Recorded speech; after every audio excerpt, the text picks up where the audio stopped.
بسم اللہ الرحمن الرحیم۔ السلام علیکم دوستو، آج کی کہانی نیک ہمسایہ کی ہے۔ ایک آدمی کہتا ہے کہ میرے پاس ایک بہت غریب ہمسایہ تھا جو سڑکوں پر روٹیاں بیچتا تھا۔ وہ اس کام سے زیادہ پیسے نہیں کماتا تھا اور ایک بڑی فیملی کی حفاظت کرتا تھا جو اس کی کمائی پر گزارا کرتی تھی۔ وہ روٹی بیچ کر اتنے پیسے کماتا تھا کہ وہ ایک سرکاری ملازم کی تنخواہ کی چوتھائی حصے سے بھی کم تھے۔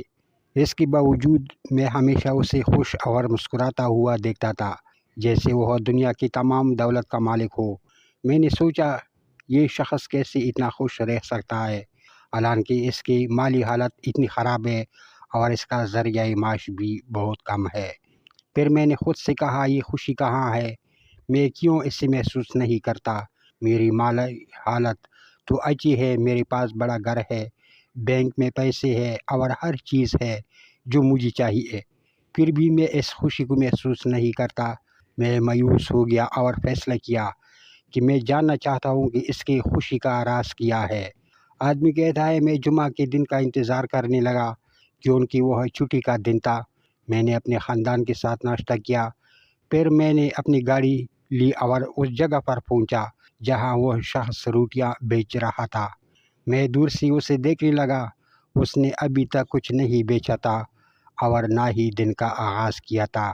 کافی دیر انتظار کے بعد ایک چھوٹی سی بچی آئی اور اس آدمی نے بہت ساری روٹیاں ایک تیلی میں ڈال کر اسے دے دی۔ بچی نے روٹی لی اور چلی گئی۔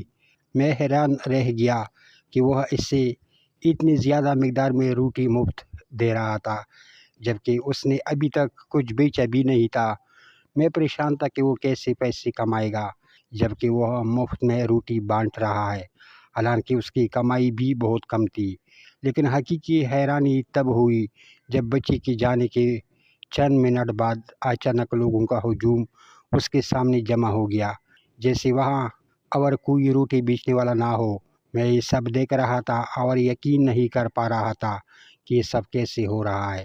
میں نے انتظار کیا یہاں تک کہ اس نے ساری روٹیاں بیچ دی۔ پھر میں اس کے قریب گیا اور کہا، ماشاءاللہ، تم نے ساری روٹیاں بیچ دی۔ اس نے جواب دیا، الحمدللہ، یہ اللہ کا فضل ہے۔ کیا تم روٹی لینا چاہتے ہو؟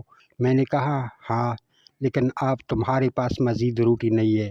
اس نے کہا، میں تمہیں اپنے حصے کی روٹی دے دوں گا۔ میں نے کہا، کوئی بات نہیں، میں کہیں اور سے خرید لوں گا۔ پھر میں نے اسے اپنے گھر تک چھوڑنے کی پیشکش کی۔ اس نے مجھے بتایا کہ وہ کسی کا انتظار کر رہا ہے۔ میں نے کہا، ٹھیک ہے، ہم ساتھ انتظار کر لیتے ہیں۔ تھوڑی دیر بعد وہی بچی دوبارہ آئی۔ اس آدمی نے کچھ پیسے اس کے ہاتھ میں دیے اور اسے فوراً گھر جانے کو کہا۔ پھر ہم گاڑی میں سوار ہو گئے اور چلنے لگے۔ میں نے اس سے پوچھا، اس بچی کی کہانی کیا ہے؟ اس نے جواب دیا، یہ میرے دوست کی بیٹی ہے جو میرے ساتھ روٹی بیچتا تھا، لیکن وہ بیمار ہوا اور فوت ہو گیا اور اپنے پیچھے صرف عورتوں پر مشتمل ایک فیملی چھوڑ گیا۔ ایک دن میں نے اس بچی اور اس کی بڑی بہن کو کوڑے کے ڈھیر میں کھانا تلاش کرتے ہوئے دیکھا۔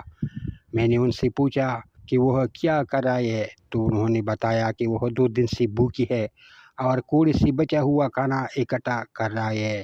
تب میں نے فیصلہ کیا کہ میں اپنی استطاعت کے مطابق ان کی کفالت کروں گا۔ آدمی کہتا ہے، میں بہت متاثر ہوا اور اپنی آنسوں کو روک نہیں سکا۔ تب میں نے جانا کہ اس کی خوشی کا راز کیا تھا۔ کہانی ختم ہوئی لیکن سبق ابھی ختم نہیں ہوئی۔